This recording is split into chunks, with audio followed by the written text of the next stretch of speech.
Phil, will you please take out the trash? Yeah, sure, Mom. Now, don't forget, tomorrow is trash day, and it absolutely must be put out. I will. Don't worry. Jeez. Hi, Phil. Do you want some pizza? Everybody's at my place. Come on over. Hey, that sounds great. I'll be there. Hurry before it gets cold. Hey, I'm out of here.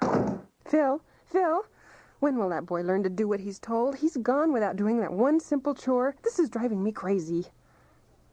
The refusal of a child to do as he is told is a common complaint that I hear from parents. The complaint usually goes something like this. This kid doesn't do a thing I say, and it's driving me crazy. I've tried everything, and nothing works. Though parents typically feel helpless to get their children to do as they are told, the problem is usually quite easy to solve when we keep two important points in mind. First, we must remember that children don't see the world the same way that we do as adults. The things that concern us are not of that much concern to them. They don't see the urgency in things that we do. We must remember that all situations are not equally demanding. For example, in the morning when children are getting ready for school and the school bus is going to be there in a few minutes, there is little room for wasting time.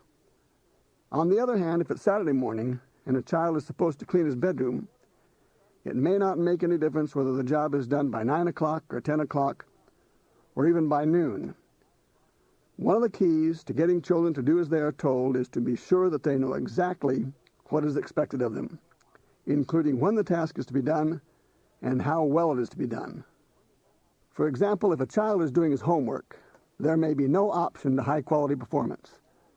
That is, the entire assignment has to be done, and its quality is checked by the parents before the assignment is considered completed. On the other hand, cleaning one's bedroom might be acceptable if the bed is made, the clothes are hung up, and a general sense of order has been established. That sense of order, of course, would vary depending upon the judgment of the parents. Just don't impose strict adult standards on kids. In any case, the time frame and standards of quality need to be reasonable with the needs and the maturity of the child in mind. Here again, let's not impose unrealistic conditions on children for our own convenience. Our role as parents is to raise children so that their general well-being is foremost, not ours as parents. Parents often tell me their children are driving me crazy. It is altogether likely, however, that parents' behavior has the same effect on their kids. But it doesn't have to be one way or the other. Neither has to drive the other crazy. Parents and children can coexist happily. Now let's look at how we can communicate our expectations to our children. We can never expect children to do as they are told unless they know exactly what is expected of them. Children generally understand that compliance is necessary. It is simply a matter of fact that in life there are times when we have to do what we are told and that our performance must meet certain standards of quality. That applies to behavior at home as well as behavior in school and society, among friends, and so on. The second point is that children must understand that the consequences for complying or not complying will be immediate. Administering these consequences, both positive and negative, must be given immediately, fairly, and in a manner that is consistent with the behavior. Let's assume that a child has a chore that is to be done routinely each night after school. Typically, however, the child comes home and dawdles around doing nothing about the chore. Also, typically the parent begins badgering the child to get the chore done. Mary, get your room picked up. I've told you a dozen times to get it picked up. I don't know why we have to go through this every single night. Now, when are you going to pick it up? I'll get it done just as soon as this television show is over. I'll get it done. Don't worry. Of course, this is nothing but a delay tactic that is generally followed by the parents badgering the kid again. Then if she does eventually get the chore done, and it is done to the parent's standard, either nothing is said or the parents say something like, "Well, it's about time you got it done. I hope we don't have to go through this again tomorrow." So it is easy to understand what is happening and why the youngster isn't doing the chore. If she doesn't get it done, she gets an immense amount of attention. And if she does get it done, she is either ignored or gets scolded in a different way. In either event, doing what she is supposed to do isn't a pleasant experience. And if a child does it, but not to standard, Then the situation becomes even more negative and often goes like this. You call that done? I could have done better with my eyes closed. Now get back there and do it right now. A better approach is to make certain that the child knows exactly what is expected in terms of when it is to be done and how well it is to be done. Also, the child needs to understand the consequences that follow. For example, consider this. The mother is telling the girl what is expected. Mary, tonight you are to come directly home from school. Get home no later than 3 o'clock. When you get home, the first things I want you to do are 2 chores listed on this sheet of paper. First, I want you to go through the house and empty all of the waste baskets into this plastic bag and put the bag in the garage by the garbage cans. Second, I want you to complete your homework and finish it no later than 4:30. As you finish these tasks, check them off, and then, when you're all done, come and see me. Now, Mary, tell me what you're supposed to do when you get home from school tonight. Then have the girl repeat back to you what you expect of her, clarifying any items that may not be clearly understood. Since behavior is set into motion by something, some kind of a cue or a prompt, put the note and the plastic garbage bag somewhere where the girl is certain to see it when she gets home. With this, you might attach a note that says something like, "I'm glad you made it home safe and sound and hope that you had a good day in school. I appreciate your getting your chores done as we discussed this morning." If you're home and see the girl performing appropriately, give her a pat or a hug, and use words that express your appreciation and approval. "You're a busy gal, honey. I really appreciate your being such a help." Then, if she completes the tasks as expected and comes to you with a completed list, make certain that you acknowledge her success in some reinforcing way. It may just be sitting down with the girl and talking about her day at school. If both parents work and are not there when the girl gets home or when she completes the task, make certain that her work is acknowledged just as soon as you get home. If possible, it would be great to have the girl call you at work and share her success. Let's assume now that the parent is home and the child comes home but does not immediately get to work, even though she knows exactly what is expected and has the note and the other cues that you've provided. Don't say word one to the child. Do not track her down outside in front of the television set, playing with toys, over at the neighbor's house or whatever, and try to force her to get busy. Rather, just leave the tasks undone and let the consequences do the talking for you. The world will not come to an end if in that particular instance the garbage doesn't get taken out or the homework doesn't get done. On the other hand, if the garbage is going to be picked up the next morning and it needs to be taken out that night, then go ahead and do it yourself without any fanfare and let it be done. However, that night when the girl wants to watch television, that privilege has been denied as a result of her own failure to comply. Of course, this consequence has all been made known to the child well in advance. For example, during the time that the instructions were given that morning, the parent might say, "And Mary, when your chores are all done, you may watch television. However, if your chores are not done, you will not have earned that privilege." If you are home and notice that the chores haven't been done, but the girl is about to watch television, you should simply and unemotionally say something like this. "Once you have completed your chores, you may watch television. Until then, you may not, since you haven't earned that privilege." It is altogether likely that the child will argue with you and try to take you off track. She will very likely call you unreasonable, or use words like that. She might even attack the necessity of doing the chore, calling it a stupid thing that doesn't make any sense at all. She might even attack your judgment, and perhaps even attack your attitude toward her by saying something like, "You don't trust me. You don't ever believe that I'll get my work done. You just lead me around by the nose and don't give me any trust at all," and so on. If this is the case, do not, and I repeat, do not get drawn into that argument. Do not come to your defense with words like, "Oh, Mary, I do too trust you. How can you say a thing like that? You know very well that we trust you." Avoid saying, "It is not stupid to require you to do your chores. After all, I'm doing it just for your own good." What do you want to do? Do you want to grow up and be an irresponsible girl who hasn't learned to read or write or to make a contribution to her home? Everybody in this home has to assume some responsibility, and since you live here, You have to assume your share of that responsibility. This puts you squarely where the kid wants you, gives her a ton of attention for behaving inappropriately, and all the while, nothing is getting done. So just avoid saying things like that. It is junk language. It gets you nowhere, and it makes things worse.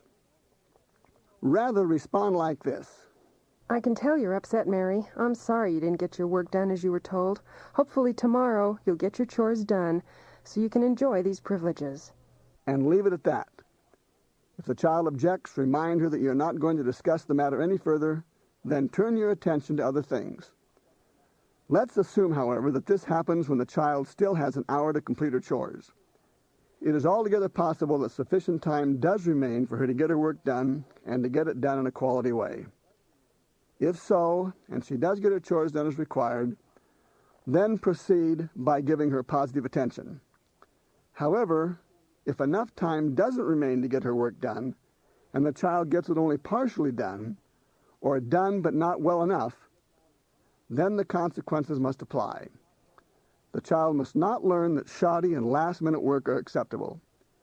It is possible that after the child has made a last-ditch attempt to get the job done, but has failed, and is denied the desired privileges, she will moan and groan and cry about how unreasonable you are, how you don't love her, and what a rotten place home is.